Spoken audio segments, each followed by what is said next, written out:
കപ്പയും മീൻകറിയും കൂട്ടി കഴിക്കാൻ ഭയങ്കര ഒരു പൊതി. പിന്നെ ഒന്നും നോക്കിയില്ല അമ്മ കപ്പയൊക്കെ ഒന്ന് വാങ്ങാനായിട്ട് പോയിട്ടുണ്ട്. അതൊക്കെ വാങ്ങി വന്ന് ഇനി നമുക്ക് കുറച്ച് കാന്താരി പറിക്കാണ്ട് അതും കൂടി പറിച്ചെടുത്തിട്ടുണ്ട്. നമ്മൾ അയിലക്കറിയാണ്, അയില നേർത്ത രീതിയിലാണ് അയില മീൻകറി വെക്കുന്നത്.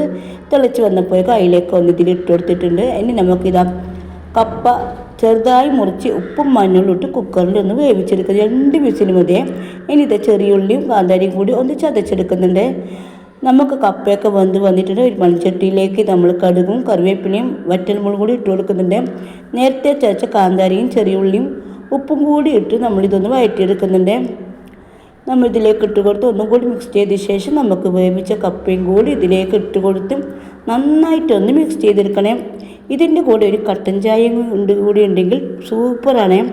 എൻ്റെ വീഡിയോ ആദ്യമായിട്ട് കാണുന്നവരാണെങ്കിൽ ഇഷ്ടപ്പെടുകയാണെങ്കിൽ പ്ലീസ് ഒന്ന് സബ്സ്ക്രൈബ് ചെയ്ത് സപ്പോർട്ട് ചെയ്യാൻ മറക്കരുതേ.